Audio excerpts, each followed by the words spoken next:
YouTube ವೀಕ್ಷಕರಿಗೆ ನನ್ನ ಅನಂತ ನಮಸ್ಕಾರಗಳನ್ನು ತಿಳಿಸಿದಾಗ ಭಗವಂತನ ಆಶೀರ್ವಾದವನ್ನು ಕೂಡ ಬೇಡ್ತಾ, ಯಾರು ಇದೇ ಮೊದಲನೇ ಬಾರಿಗೆ ನಮ್ಮ ಯೂಟ್ಯೂಬ್ ಚಾನಲ್ ವೀಕ್ಷಣೆ ಮಾಡ್ತಾಯಿದ್ರೆ ದಯಮಾಡಿ ಸಬ್ಸ್ಕ್ರೈಬ್ ಆಗಿ, ಲೈಕ್ ಮಾಡಿ, ಶೇರ್ ಮಾಡಿ ಅಂತ ಕೇಳ್ಕೊಳ್ತಾ ಇವತ್ತು ಒಂದು ಹೊಸ ವಿಷಯಗಳನ್ನು ತೆಗೆದುಕೊಳ್ಳೋಣ.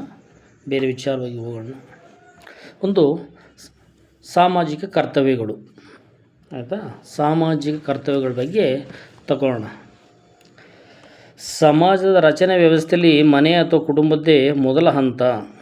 ಒಬ್ಬ ವ್ಯಕ್ತಿ ಮನೆಯಲ್ಲಿ ಬೆಳೆಯುತ್ತಿದ್ದರೂ ಅವನು ಸಮಾಜದ ಒಂದು ಅಂಗವಾಗಿ ಬೆಳೆಯುತ್ತಿರುತ್ತಾನೆ. ನೋಡಿ ಏನು ಹೇಳ್ತಾರೆ ಅಂದರೆ,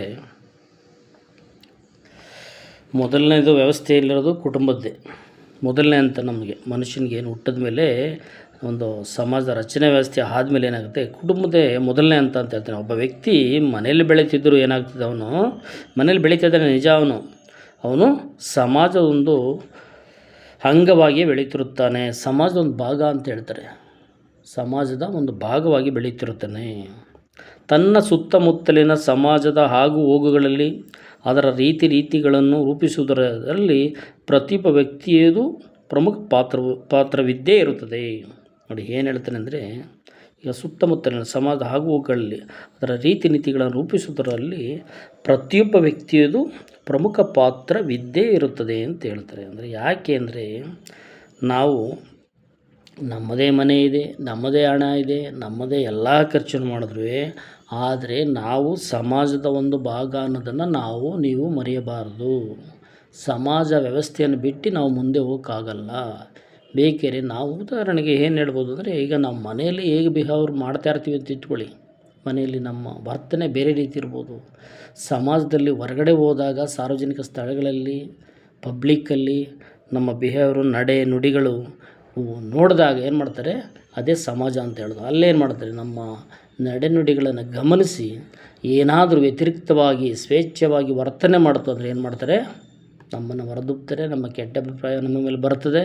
ಜೊತೆಗೆ ನಮ್ಮ ಮೇಲೆ ಇರ್ತಕ್ಕಂಥ ಒಂದು ಗೌರವವನ್ನು ಕಳ್ಕೊತೀವಿ. ಜೊತೆಗೆ ನಮ್ಮ ಒಂದು ನಂಬಿಕೆ ಏನಿರ್ತದೆ ನಮ್ಮ ಮೇಲೆಲ್ಲ ನಂಬಿಕೆ ಇಟ್ಟಿರ್ತಾರೆ, ಅದೆಲ್ಲ ಹೋಗ್ಬಿಡ್ತದೆ. ಅದಕ್ಕೇ ಸಮಾಜ ಯಾವುದೇ ವ್ಯಕ್ತಿ ಎಲ್ಲೇ ಬೆಳೀತಿದ್ರೂ ಕೂಡ ಏನಾಗಿರ್ತದೆ ಅಂದರೆ, ಸಮಾಜದ ಒಂದು ಭಾಗವಾಗಿ ಬೆಳೀತಾ ಇರ್ತೀವಿ. ಅದನ್ನು ನೀವು ಮರಿಬಾರ್ದು. ಸಮಾಜದ ಒಂದು ಭಾಗವಾಗಿರೋದ್ರಿಂದ ನಮ್ಮ ನಡೆನುಡಿಗಳು ಮಾತುಗಳಲ್ಲಿ ಇತಿಮಿತಿ ಹಿಡಿತಾ ಇರಬೇಕು ಅನ್ನೋದನ್ನು ಹೇಳ್ತಾನೆ. ಸಾಮಾಜಿಕ ಕರ್ತವ್ಯಗಳು ಅಂದರೆ ಇದೆ.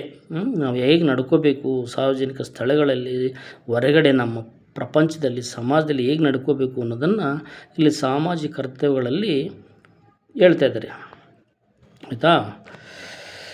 ಪ್ರತಿಯೊಬ್ಬ ವ್ಯಕ್ತಿ ಪ್ರಮುಖ ಪಾತ್ರದೇ ಇದ್ದೇ ಇರುತ್ತದೆ. ಸುಸಂಸ್ಕೃತ ಸಂಭಾವಿತ ಸಜ್ಜನರ ಸಂಖ್ಯೆ ಹೆಚ್ಚಿದಷ್ಟು ಸಮಾಜದ ಪ್ರಾಬಲ್ಯತೆ ಹೆಚ್ಚುತ್ತದೆ ಅಂತ ಹೇಳ್ತಾರೆ. ಏನು, ಯಾವುದೇ ಸುಸಂಸ್ಕೃತ ಸಂಭಾವಿತ ಸಜ್ಜನರ ಸಂಖ್ಯೆ ಹೆಚ್ಚಿದಷ್ಟು ಸಮಾಜದ ಪ್ರಾಬಲ್ಯತೆ ಸಮಾಜ ಪ್ರಾಬಲ್ಯ ಹೆಚ್ಚುತ್ತದೆ ಅಂದರೆ ಏನಾಗುತ್ತೆ, ಎಲ್ಲಿ ಒಳ್ಳೆಯ ಗುಣಗಳನ್ನು ಉಳ್ಳವರು ಸಜ್ಜನರು ಎಲ್ಲಿ ಹೆಚ್ಚಾಗ್ತದೆ ಅಲ್ಲಿ ಸಮಾಜದ ಪ್ರಾಬಲ್ಯತೆ ಹೆಚ್ಚು. ಅಂದರೆ ಸಮಾಜ ಒಂದು ಒಳ್ಳೆಯ ಗುಣಗಳಿರ್ತಕ್ಕಂಥ ಸಮಾಜ ಒಳ್ಳೆ ಮೂಡ್ತದೆ, ಅಲ್ಲಿ ಒಳ್ಳೆಯ ವಾತಾವರಣ ಇರುತ್ತದೆ ಅನ್ನೋದನ್ನು ಹೇಳ್ತಾರೆ. ಆರೋಗ್ಯಕರ ವಾತಾವರಣ ಮೂಡುತ್ತದೆ ಅಂತ ಹೇಳ್ತಾರೆ.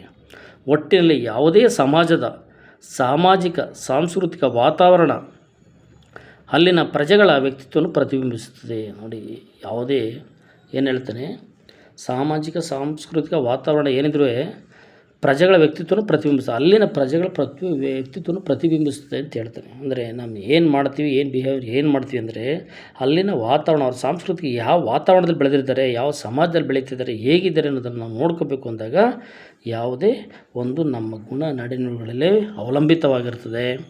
ಸಮಾಜ ಒಳ್ಳೆಯ ಮಟ್ಟದಲ್ಲಿ ಹೋಗ್ತಾ ಇದೆ ಎಲ್ಲಿ ಅಂದರೆ ಅಲ್ಲೆಲ್ಲ ಉತ್ತಮ ಸಜ್ಜನರ ಸಂಘ ಚೆನ್ನಾಗಿದೆ ಎನ್ನುವುದೇ ಇದರ ಅರ್ಥ. ಹಾಗೆ ಇದಕ್ಕೆ ಉತ್ತಮ ಉದಾಹರಣೆ ಅಂದರೆ ಕೊಡೋಣ ಒಂದು ಉತ್ತಮ ಉದಾಹರಣೆ ಅಂದರೆ ಜಪಾನ್ ದೇಶದ 4-5 ದಶಕಗಳ ಹಿಂದೆ, ನಿಮಗೆಲ್ಲ ಗೊತ್ತಿದೆ, 1946ರಲ್ಲಿ ಮೊದಲೇ ಒಂದು ಸರಿ ಹೇಳಿದೆ, ಅದು ಬರ್ತಾ ಇರ್ತದೆ ಜಪಾನ್ದು. ಯಾಕೆಂದರೆ ಆ ಥರ ಇದೆ, ಆಯಿತಾ? 4-5 ದಶಕಗಳ ಹಿಂದೆ ಬಾಂಬ್ ದಾಳಿಯಿಂದ ಭೌತಿಕವಾಗಿ ಜರ್ಜರಿತವಾದ ಜಪಾನ್ ಇಂದು ಆರ್ಥಿಕವಾಗಿ ಸಾಮಾಜಿಕವಾಗಿ ಬಹಳ ಬಲಿಷ್ಠವಾಗಿ ಬೆಳೆದಿರೋ ದೇಶ. ಅಷ್ಟೆಲ್ಲ ಬಾಂಬ್ ಬಿದ್ದು ಇದು ಮಾಡಿ ಇವತ್ತು ಕೂಡ ಹುಟ್ಟುವಂಥ ಮಕ್ಕಳು ಅಲ್ಲಿ ಊನೋಗ್ಬಿಡ್ತಾರೆ, ಅಂಗವಿಕಲರಾಗ್ಬಿಡ್ತಾರೆ. ಅಲ್ಲಿ ಆ ಸ್ಥಳದಲ್ಲಿ ಬಿದ್ದಂಥ ಒಂದು ಬಾಂಬ್ನ ಇದಕ್ಕೆ ಇವತ್ತು ಕೂಡ ಅದು ಹಂಗೆ ಇದೆಯಂತೆ. ಅದು ಎಷ್ಟು ಪರಿಣಾಮಕಾರಿಯಾಗಿದೆ ಬಾಂಬ್ ಅನ್ನೋದಕ್ಕೆ ಅಲ್ಲಿ ಹುಟ್ಟುವಂಥ ಇದು ಮಕ್ಕಳೆಲ್ಲ ಅಂಗವಿಕಲರಾಗಿ ಒಂದರಾಗಿ ಇವತ್ತು ಹುಡ್ತಾ ಇದ್ದಾರೆ. ಅಷ್ಟೆಲ್ಲ ಇದ್ದರೂ ಕೂಡ ಹೇಗಿರ್ತಾರೆ ಈ ಕ್ಷಿಪ್ರ ಪ್ರಗತಿಗೆ ಕಾರಣ ಇಷ್ಟೆಲ್ಲ ಇದ್ದರೂ ಕೂಡ ಈ ಕ್ಷಿಪ್ರ ಪ್ರಗತಿಗೆ ಕಾರಣ ಆ ದೇಶದ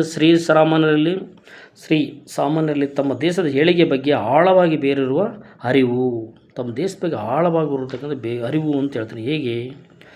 ಹೌದು, ಪ್ರಜ್ಞೆ, ತಮ್ಮ ದೇಶದ ಬಗ್ಗೆ ಇತರರು ಕೀಳಾಗಿ ಮಾತಾಡುವುದರನ್ನಾಗಲಿ ಅಂಥ ಭಾವನೆಯನ್ನು ಬೆಳೆಸಿಕೊಳ್ಳುವುದಾಗಲಿ ಅವರು ಸಹಿಸರು.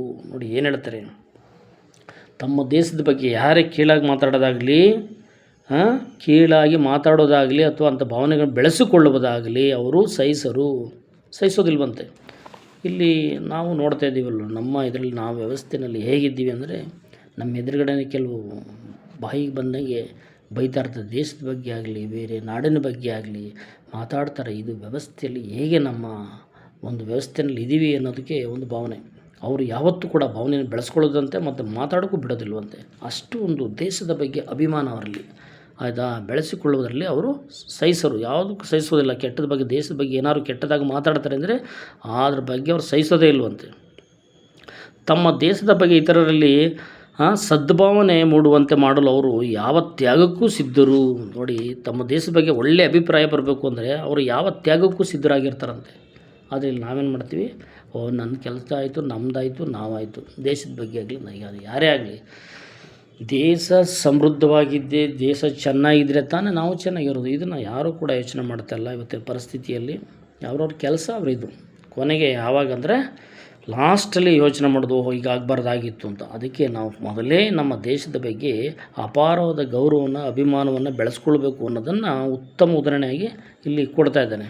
ಆಯಿತಾ, ಪ್ರತಿಯೊಬ್ಬ ಪ್ರಜೆಯಲ್ಲೂ ಇಂಥ ಉನ್ನತ ಭಾವನೆಗಳು ಬೇರೂರುವಾಗ ಆ ದೇಶ ಪ್ರಗತಿ ಹೊಂದೋದ್ರಲ್ಲೂ ಹೇಗೆ ಸಾಧ್ಯ? ನೋಡಿ, ನಮ್ಮ ದೇಶದ ಬಗ್ಗೆ ಅಭಿಮಾನ ಇದೆ ಅಂದಮೇಲೆ ಅದು ಪ್ರಗತಿ ಹೊಂದೋದ್ರಲ್ಲೂ ಸಾಧ್ಯನಾ? ಪ್ರಗತಿ 100ಕ್ಕೆ 100% ಹೊಂದಲೇಬೇಕು. ಅಂಥ ಪ್ರಜೆಗಳನ್ನು ಪಡೆದ ಆ ನಾಡು ಧನ್ಯ. ಇಲ್ಲೊಂದು ಉದಾಹರಣೆಯನ್ನು ಗಮನಿಸಿ.